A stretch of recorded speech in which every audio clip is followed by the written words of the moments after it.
The Italian Wine Podcast is the community-driven platform for Italian wine geeks around the world. Support the show by donating at ItalianWinePodcast.com. Donate €5 or more and we'll send you a copy of our latest book, My Italian Grape Geek Journal, absolutely free. To get your free copy of My Italian Grape Geek Journal, click Support Us at ItalianWinePodcast.com or wherever you get your pods. Grazie mille.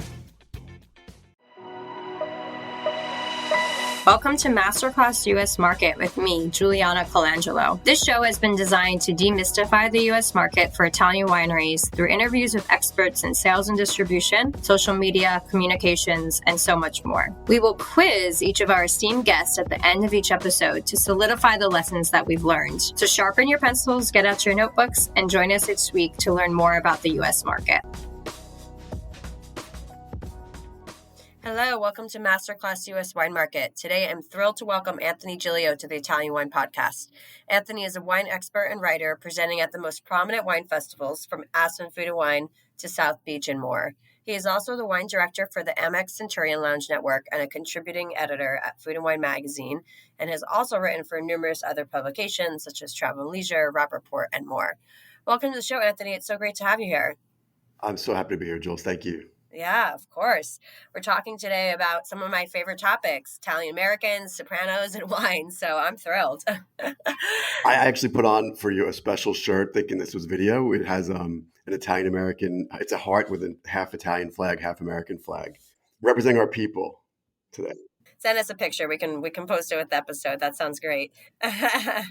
Well, Anthony, before we dive into today's discussion, tell us a little bit more about your own background, how you ended up in the wine world and doing what you're doing today as a writer and a presenter. I had my first glass of wine in utero, but there is actual video proof of this, or actually Super 8 film proof of this. But I did grow up in an Italian-American family in Jersey City, New Jersey, where I still live now. And we were given wine as children. Like Sunday lunch was a big deal at my grandmother's basement. And the kids were in charge of decanting from the gallon to the carafe. And then all of us got rocks glasses with ice, a big pour of jug red wine like Fortissimo Rosso or Carlo Rossi. If it was a special day, it might be Gallo Hardy Burgundy. But we would then put a ginger ale or a cream soda floater on top to teach us that wine belonged on the table, but to dilute it a bit and sweeten it. And the joke is that as we got older, we got less soda and more wine, and we realized how bad the wine was. Oh gosh, yeah, it probably tastes pretty good with that cream soda float, I'd imagine. Yeah, for sure. But so all to say, like I didn't see what was right in front of me that wine was a part of my a life, and didn't even think it was anything special. And it wasn't until my first job after college, where my editor at I was at a dreadfully boring commercial real estate finance magazine writing all the departments, and my editor said, "Why are you here?" And I said, "I want to learn how to run a magazine and blah blah blah." And she goes, "Yeah, but why isn't it a wine magazine?" And I was 22, and I said, "Well, the magazines I'm reading, Decanter and The Spectator, they seem to be all run by retired British lawyers. Who my age is going to do it?" And she said, "Well, if I'm hearing you correctly, it sounds like an opportunity for a 22-year-old." Absolutely. And she planted that. Her name was Dora Hattress, and we're still in touch. And she sprinkled the fairy dust over me, and I was enchanted. And I studied with Roger Dagorn at the Sommelier Society in New York City back in 1991, and got my what would today be level 1, just a diploma in service. And I was coming at this as a journalist who wanted the tools of the trade and the vocabulary to write about it, but never planning to work on the floor. But then I went to work with Kevin Zraeli at Windows on the World. I was a pourer in the wine school. I was hired by Andrea Robinson, and they wound up keeping me on, and I worked in their private cellar about another year and a half, and straight up until the 1993 bombing that closed the restaurants. And then I never went back on the floor after that. So I've been writing about wine for about 30 something years now. Amazing. And how did you break into, your first gig writing about wine? Tell us about that. So that same angel, Dora Hattress, my editor, came to me after I got my diploma and said, "Please tell me you answered this ad in the New York Times." And she, this is way back before the internet. She literally cut out an ad and brought it in. and it said Metropolitan Area Wine Magazine seeks managing editor. And I said, stop right there. I'm a editorial assistant. Why would I apply for a managing editor? And she goes, it's a wine magazine. How hard could it be? So she said, call right now. And I called, and it was Wine Enthusiast. And Bill Tisherman picked up and said, come meet me. And when I did, he said, okay, I like you. I want to hire you. Here's the deal. I kind of exaggerated in the description. You're managing no one because it's just me and you. But that title will open doors. Give me 2 years. And I did. I drove up and back and forth to Westchester every day, which I was not happy about. And then within 2 years, I was back to the city and freelancing for a whole bunch of magazines. I had started concurrently because of this newfound sense of taste and being able to taste critically. I applied for a restaurant critic's job as well, and was the restaurant critic for New Jersey Monthly for 10 years.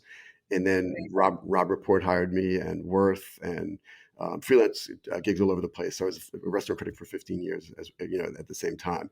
Eventually landing at a men's magazine called POV with my good buddy Randall Lane, who's now the editor at Forbes.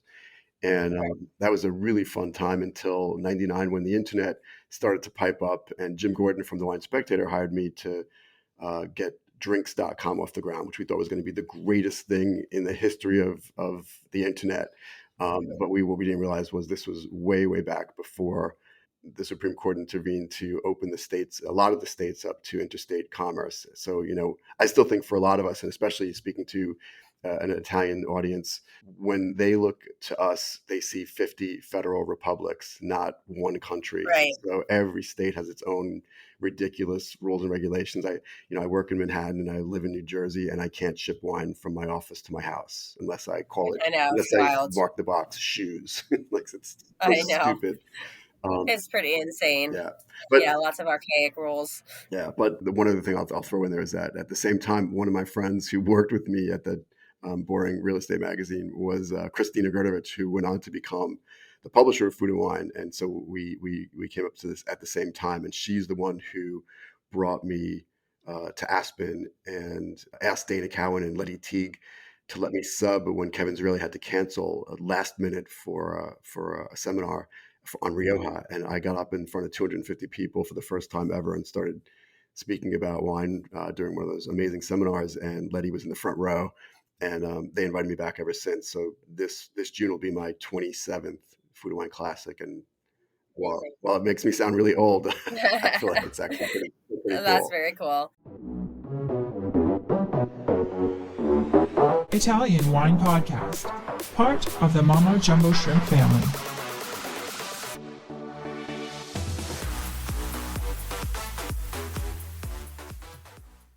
Well, that leads us into today's topic, Anthony. We're going to talk about Italian American culture and how it's being utilized in wine marketing today. So we'll talk a little bit more about the seminar you're hosting at this year's Aspen Salute to the Sopranos 25th anniversary, which I love, very excited for. But we'll also talk more broadly about this topic. So our 3 key takeaways for today's masterclass, what we're really excited to talk to you about. Number 1, how wine has played a role in Italian American culture. I mean, I don't think there's anyone better suited to talk about this. Now hearing about your early days at the dinner table with the wine and the cream soda. Number 2, how the Italian American story is being utilized successfully in marketing today in wine and outside of wine as well. And then finally, how to successfully combine the history of Italian wine into the Italian American culture, since after all, we are on the Italian Wine Podcast here. So of course, we're both Italian Americans, both grew up in New Jersey. Let's talk a little bit more about the role wine plays for Italians in America. I mean, I think you did a great intro about being on the table, being introduced young, but a little more broadly, how do you think Italian wine plays a role for Italian Americans? Yeah, it's so interesting to me. I mean, I think you and I would both agree, even though we're not the same age, but we both grew up in the same state, at least, in the metropolitan area, let's call it. Italian Americans, even if they've never been to Italy, identify as Italian, which I always find so fascinating. And I didn't even think about it this way until, I don't know who it was, an Italian chef said to me once, if you're Italian, which football did you grow up watching? And he said, if it's not soccer, right, you're American. It's just it was such there were 3 or 4 questions he asked to be funny. And I felt it is true. like my dad, I always have my friends laughing. My dad like makes declarations like, he'll stamp his fist on the table and say, the Italian people don't do this, or the Italian people believe this. And I'm like, you don't even have a passport. Like, what are you talking about? You've never been to Italy. Like, I took him to Italy when I was married. So like, that's how long it took to get them over there. Anyway, just to say that, I think we identify so strongly with Italy and our connection to it. And I also think it's conjoined with the popularity of Italian culture among a lot of Americans that may not even be necessarily of Italian descent. It's like the Made in Italy brand is so strong that, and so successful across a million products, not just wine, that I think it makes it easy and offers a great feeling of pride for Italian Americans to identify with this country that is responsible for giving us so much beauty in the world and art in the world and deliciousness in the world.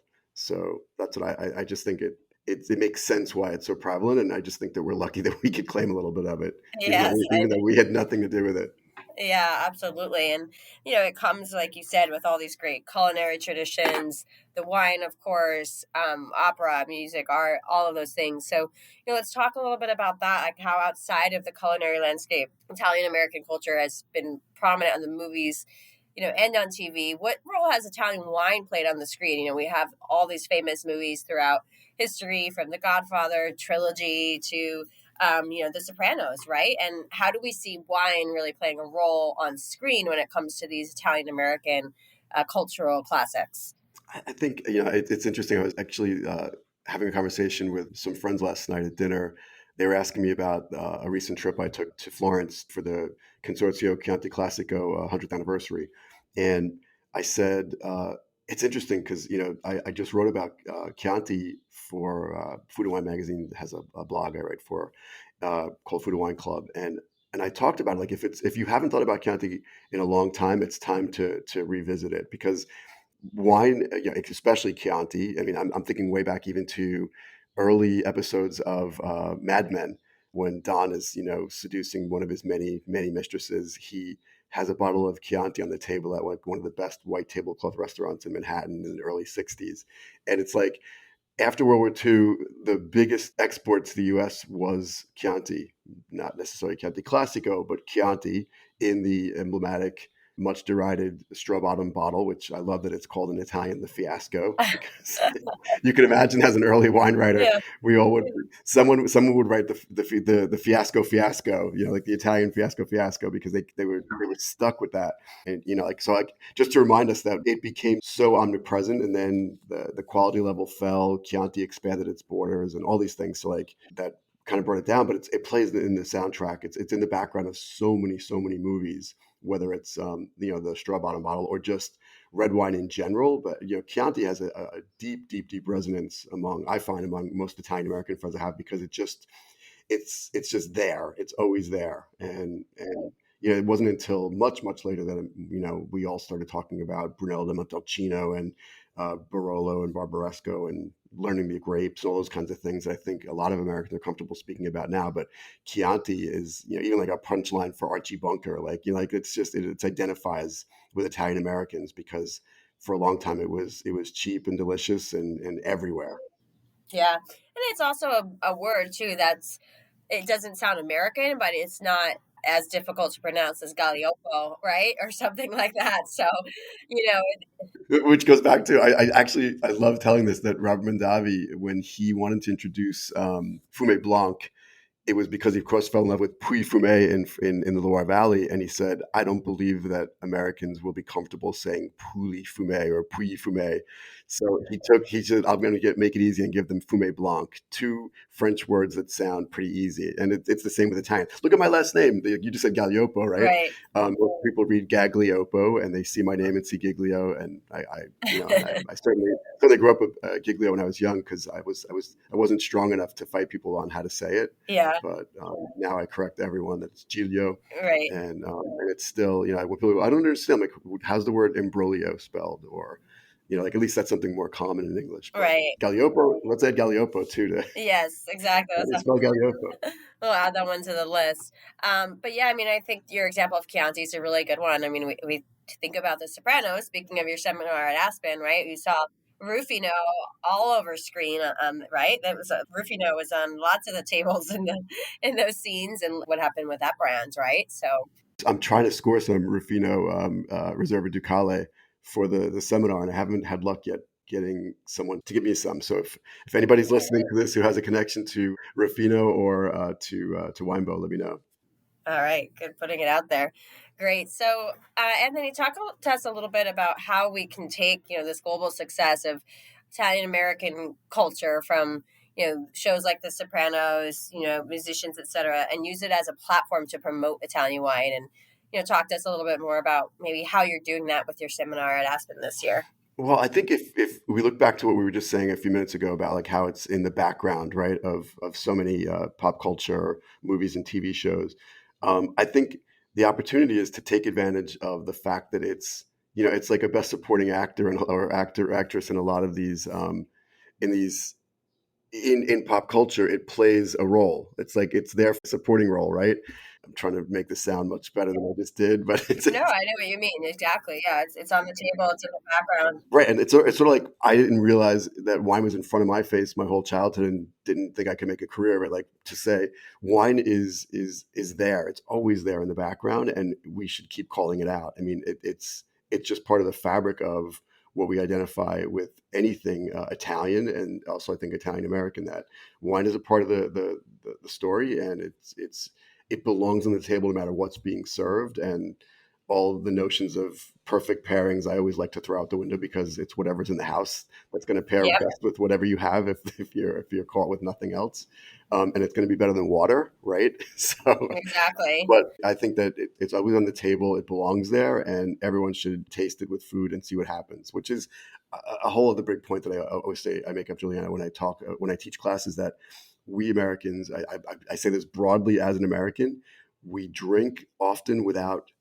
We judge often on one taste, one sip, and we're done. Like you're having a martini, I hand you a glass of my Barolo, and you're like, you taste it, like I'm okay, and I'm like, right, because you have something else is on your palate blocking the full power of this first taste. So take a second sip, take a third sip. Like, so I always say, like, you can't judge a wine until you've tasted it Right. at least twice to judge on a clear palate, and then add fat and salt, a potato chip, a great Mm-hmm. piece of cheese, anything in the pantry or fridge that you could grab that's a little savory, nothing with hot pepper, nothing sweet, but then taste whatever that wine is again, and you will see a completely different wine, completely.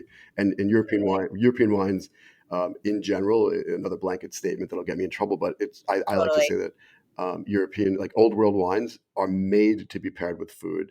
We don't think that way in the new world. We think of wine as food, like it just better be delicious. And I say Right. it will be if you add a little salt, a little fat, everything changes. Totally. Like I could never drink a glass of wine, a glass of Sagrantino, on its own. Like that, I need some meat, fat for is definitely. But I can definitely drink a glass of Napa Cab because it has, the richness of the oak it's usually aged in, and like the sugar content. Honestly, I can drink it like it's my dessert, but not, like you said with the old world wines in a more general way. They need food and they belong on the table. Like I said, they're meant to be paired with food, and by design to be paired with food, they are lower in alcohol, higher in acid. And when people look at me like we don't talk about acid as a positive in food, but with wine, it's like squeezing a lemon over anything to make it taste better. So think of this acidity as the obvious pair. Even when you make a delicious soup or a sauce, you add a little splash of vinegar in there, and it changes everything. So you add acid, and it makes everything taste better.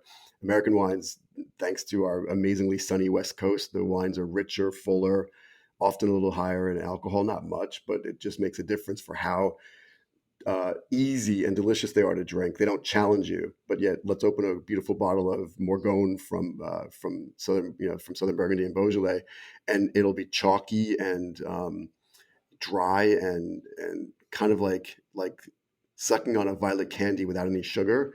And people are like, this is interesting, because they want to impress me that they're impressed. But I say, "No, you can't judge it yet. Now let's just grab a potato chip, grab anything, and see what happens. Taste it again, and it blooms.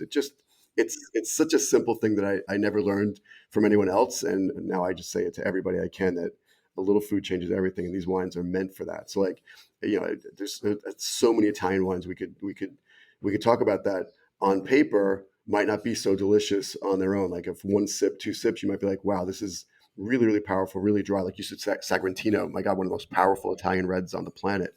And then just a beautiful piece of cheese, no matter what it is, except Velveeta, will make it taste amazing. Absolutely. So it sounds like, in your seminars and when you are presenting wine to consumers, food is a big component. So talk to us a little bit about how you plan to approach this year's Aspen Food and Wine and your Salute to the Sopranos, seminar. What kind of approach you're taking there?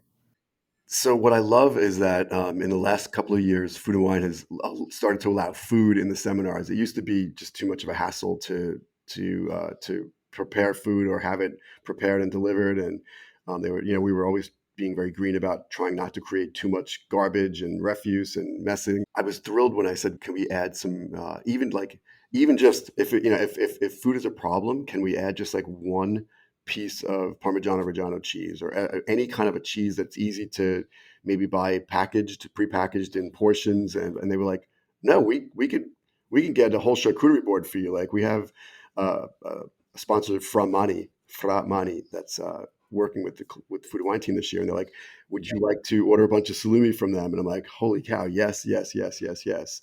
So we'll have the fat and the salt on the plate by way of, I haven't chosen yet because I haven't chosen the wines yet, but obviously there's going to be some mortadella and prosciutto di Parma or prosciutto from somewhere in northern Italy, and some capicolas and things like that, which of course will then sopranoize back to their Italian American Neapolitan pronunciations of gabagool and gabacola. I plan on taking full advantage of Jersey Neapolitan Italian American mispronunciations throughout the seminar. I love it. I love that. And are you thinking you're going to pair like specific wines with the salumis and cheeses, or No, no? no, Okay. no. I never like to do that because then it makes people think, oh, if I have this, I have to have this, and it just reinforces that nervousness about perfect pairings, which I really, really try to impress upon anyone who will listen to me. There is no such thing as a perfect pairing. There are certainly some things that go better with others, but I mean, I've made a career of breaking that and converting people to even have, Chardonnay with steak if that's all that's in the house or that's all that they really like. Because, you go to a good place where there's steak frite, there's going to be butter on the steak. It's the same thing. Good buttery Chardonnay will not hurt the steak. And ultimately, it's better than water. Someone introduced me to that at Master Som years ago, and I always remembered it because I'm more of a white wine drinker in general, and I love Chardonnay and steak. I actually think it's a great pairing. Yeah. So the food will be more of the backdrop, like you said, to add that salt, to add that umami, so that as people are tasting through the wines, they're understanding how food changes their profiles. And when it comes to the wine themselves, it sounds like you're still evaluating which wines you're going to include. I heard Rufino. Obviously, that's an iconic wine on the Sopranos screen. But talk to us a little bit about how you're thinking about the other wines you're going to select for the seminar. So admittedly, the bulk of wines, I've done so much research and rewatching the series again, but actually for the first time in about 20 years. So like it's so much new. So many things are so new to me. Like I had no idea that Tony Soprano kissed Dr. Melfi. I totally forgot that he tried to kiss her in the office one day. Like that's where I am right now in season one. But and there's tons of conversations on Reddit, and you can go into a deep rabbit hole looking for the wines. Mm-hmm. So they favor red over white, of course. Although, there is Blingy, like Roederer Cristal and Dom Perignon and Veuve Clicquot make, they're usually for like the big parties and the toasts. When Tony and Christopher robbed the restaurant where they took 86 Chateau Pichon Longueville from I love that scene. Right, and 1994 Clos Pegase Cab. Of course, there's always Cabernet in the background, and then the 2002 Rufino Reserva du Cali Chianti Classico. There's been Barolo, Carlo Rossi, Chiantis of all shapes and sizes, Furio's homemade Italian wine, which we're not going to do before, Regaliali, of course, and that was like that's our actually early episode where they're on a date. Carmela and Tony are on a date in Manhattan, and they're drinking Regaliali. It's so good. The little Sicilian thrown in there. I'm trying to see what I could find that aligns with that first. Barolo, Barbaresco, there's so many choices. I'm not necessarily interested in the French part of this. I'd love to get 86 Pichon Longueville, but not going to happen. But I think Bordeaux might be part of the conversation, but I don't know if I'll pour one yet. I'm thinking about it. And it's funny. I have 8 slots, and it's always a race. Like people start sending me a million offers, and I'm grateful for all of them, and then I have to decide on 8 and break a lot of disappoint a lot of people. But it's all part of the fun every year to say like, okay, where can we take this? And I love that like so many creative people have written to me telling me the personality of the wine. Like this one is Livia, the evil mother. This, Furia would love this. Or, Carmela was always drinking white wine, although I'm not really sure what she was drinking, but there's so many great choices we could throw in there from all over really, but especially the Northeast, where I think some of the most delicious white wines are from, up in Friuli and the Veneto. That's where my mind went first too, is like pairing the characters with different wines that match their personality. I don't know. I think that's just kind of a fun way to think about it, but there are a lot of different directions definitely you could take for sure. Yeah. You mentioned, Sicilian wine just now, Anthony. We know that, in the Italian American population, many people have Southern roots. There's over 15.7 million people in the U.S. identify themselves as Italian Americans. That's about 6% of the population. So obviously a huge market for Italian wine. Do you think the Italian wine category has really exhausted marketing opportunities, within this population? No, not at all. Oh my God, no way. No way, no way, no way. You know what's actually interesting? I went to, and I swear this is going to come back to Italy, but I was at the Great Match, which is a Spanish initiative. Every year there's a Great Match. I think it's a road trip across the country, but the New York chapter of it was held at Mercato, Jose Andres' place. And there were 3 speakers all in a row mentioned Italy, and they said, we need to do a better job marketing Spanish wines like the Italians. Like no matter the rivalry, no matter the like the consortio territoriality, they stick together when it's facing outward to us, and it's been hugely successful. And I would have to agree. Like Italy does a great job of marketing itself to not just Italian Americans, but to the U.S. market in general, and we are a humongous market for Italy as a whole.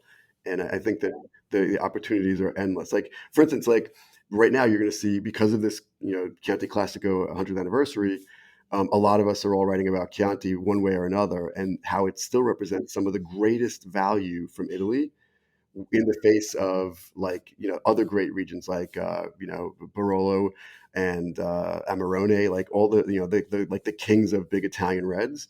The prices are in some cases 6 or 8 times more than your average Chianti bottle. Like I think the average Barolo is about $180, and the average Chianti is under 30, for a solid Chianti Classico. Like you could find so many. I could be wrong on that Barolo, but you know what I mean? Like the prices are so much higher. It's like looking at a wine list. I skip Burgundy immediately because it's going to be the most expensive region on the list. Yeah. But I think the opportunities are there, and I think that I don't think it's exhausted at all. You can look at Sicily, right? And, we know that a lot of Italian Americans have Southern roots, and the popularity of Sicilian wine. And, we can't talk about that without talking about White Lotus, not necessarily an Italian American piece of TV, but definitely, took Italy, right? And put it on the screen, and look what that's done for the popularity of that category. Yeah, last year's seminar was the wines of the White Lotus. It was amazing. What did you pour? Hold on. I need to give credit to my wife, Antonia. She's of Sicily. Her parents came from Sicily, and so she actually works at Food and Wine, and she's the director of marketing. And she's the one who, last year, when I was saying, "Oh God, I have to come up with more, seminars," I send the same thing. The joke of in Food and Wine is that I'll send over 5 ideas, and no matter how great they are or not, I will always get an Italian one, and I don't mind that at all. I'm happy to take it, but so I always have to throw an Italian one in there, and I'm like, okay, so. What do you think of? She's like, oh my God, you should do the White Lotus. And I thought, oh, that's genius. And then Ray Isle went crazy for it. And then this year I said to her, like, okay, what do we do to make, what do we do to be better than last year? And she said, how about the Sopranos? And I thought, that is amazing. Yes, the Sopranos. Everyone loves the Sopranos. Like, well, I'm gonna rib Ray Isle right now. Like, we were texting back and forth. He's like, do you think the Sopranos are still relevant? And I said, have you not read anything online the last month? Like everyone's going crazy revisiting it again. So I don't know if I answered your question. I feel like I went on a bit of a tangent there. No, Bring me no, back. that's great. Bring me back. Yeah, no. That's a fantastic. I feel like it's a high bar you're setting, Anthony. I mean, what are you going to do next year? Well, let's see what pop but culture offers us. yeah, exactly. We'll have to see what comes out there. But I love the idea of using pop culture and more marketing opportunities for wine. It's a complex topic. People get intimidated by wine easily, although we hope they don't, but they do, right? It's undeniable that people are intimidated by drinking wine, and I think pop culture really can help equalize. That's like one of the things I've figured out over the 3 decades and learned how to nail is that whenever if I'm in the room with a group of people and I start talking about wine with them, or they, unless they're brave enough to start talking about wine with me, they think that because I'm an expert that I have all the answers, or that I think that there's a correct answer and an incorrect answer. And I always say, so to break the ice, I meet them like, listen, there is no wrong answer to any of these questions except white Zinfandel. And then like people laugh, and then I'm like let's just like draw a baseline that you really can't say anything wrong. And people want they want validation for what they like to drink. And I'm like, well, of course, you're an American with a giant opinion about everything. You drive every waiter crazy with all of your food requests, from half the dressing on, half the dressing off, butter. I'd like the bagel toasted on number 7 dial, like everything. We have so many persnickety thoughts, but yet when it comes to wine, a lot of people think, what do I know? I hear this all the time. Like, what you think is delicious, and it doesn't have to be what I think is delicious, because I'm going to order my steak mooing and you're going to order yours as a hockey puck. And even though I'm judging you silently, I'm not going to say anything, because your taste is yours and mine is mine. And let's just raise a glass and drink and have a nice meal together. So I think it's all like, that's what I think. Attaching it to pop culture for me is an added element of making it real for people, that this is not like a sommelier situation with me in a tuxedo and a Tastavan and white gloves, which is what I had to wear when I took my tests in 1991. This is a regular American kid. Like, I literally grew up in a blue collar family in Jersey City in the 70s, and was, I like to keep that as a grounding principle for however I talk to people, that I could throw down on the 5 subsoils of the Rheingau in Germany if you need me to, but that's gonna put most people to sleep. So let's just talk about what makes it delicious, what we like about it, a little trivia, a little storytelling, and get people laughing and learning, and mission accomplished. Exactly. I mean, let's be honest, even among wine people, I don't think I don't want to talk to you about the subsoils of the Rheingau either. So I think we all want wine there to be fun and to bring us together, right? When it comes down to it. I want to make one funny distinction when you were giving those amazing statistics about how many people identify as Italian American. I don't know about you, Juliana, where your family's from. All of my great grandparents are from Campania, but my wife and her family, they don't say they're Italian; they say they're Sicilian. And I hear this over and over again. Like, feels like, well, we're not Italians, we're Sicilians. It's so funny. Like, I'm sure on the census there's no line for that, but like, Yeah. I wonder, of those, X million Italian Americans, how many would answer if given the write-in choice, I'm Sicilian? Because there's a super strong quotient of Sicilians here. I think a lot of them came over in the 60s, when the rules were changed on immigration. Mm-hmm. And so that's like the freshest of the Italians to come in. Yep. Meanwhile, like, my family came over in the 1880s. So like, we're long assimilated, right?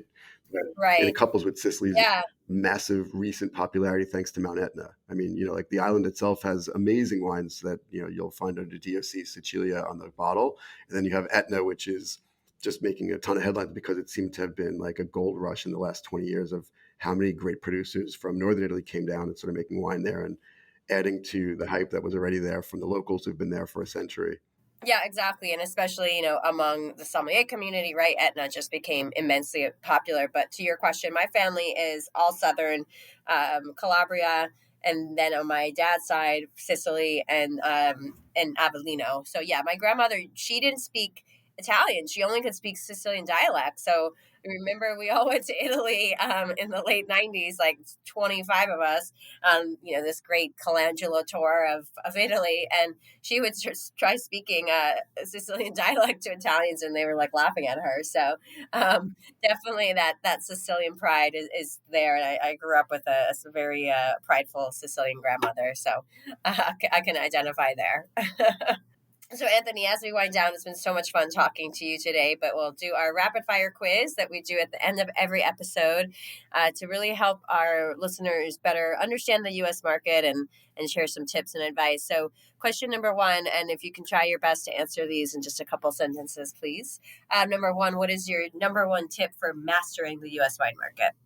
From an Italian perspective? Sure, please. I mean, I think it's understanding that Americans in general drink wine by the grape. They don't necessarily understand that in the old world, it's by address. So making that connection to them so they understand, like if, let's say Chianti Classico a comparative to Pinot Noir, for example. Pinot Noir, and if Pinot Noir and Cabernet had a baby, it might be Chianti Classico. I like that comparison. Yeah, that's great advice, Anthony. Absolutely. Number two, what is something you might have told your younger professional self about working in wine in the U.S.? Oh gosh, I have to say, Juliana, I am so fortunate to have caught the wave when I did. I mean, I was the youngest kid in my diploma class by 20 years, and Oh, wow. it was a different world back then. We were all in tuxedos, and it was all so formal and terrifying.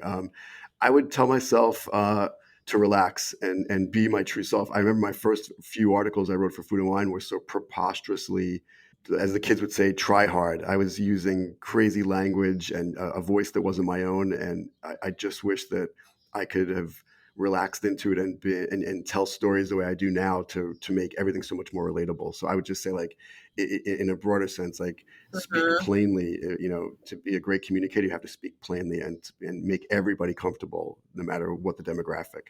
I think that's great advice. And it plays into a lot of what we talked about today, using pop culture as an equalizer to really get people more comfortable with wine. And finally, number three, we all travel a lot. You're traveling to Aspen in a few months. What's one of your favorite travel hacks? I always carry an eye mask in my pocket when I travel, plus an iPhone plug to plug in my phone while I'm sleeping, hopefully. I love taking something to help me relax. And usually alcohol is not a great idea. So like maybe one drink when I get on the flight and that's it. I'm not going to lie, being in New York and New Jersey where gummies are now available and legal. I like taking a gummy before a flight to fall asleep. Once the wheels are up, I'll take something to help me relax and then get as much sleep as possible before I get there. So I'm fresh and ready. Yep, especially for those long red eyes, for sure. Well, Anthony, thank you again so much for joining us today on Masterclass U.S. Wine Market. How can our listeners connect with you? If you could spell my impossible name, Anthony Giglio, Giglio, and add a .com, you'll find everything on my website, or on Instagram, it's at Anthony Giglio. And that's it. So I'm pretty easy to find if you Google. Great. Fantastic. Thanks again for being here, Anthony. Thanks for having me. Thank you for joining me today. Stay tuned each week for new episodes of Masterclass U.S. Wine Market with me, Juliana Colangelo. And remember, if you enjoyed today's show, hit the like and follow buttons wherever you get your podcasts.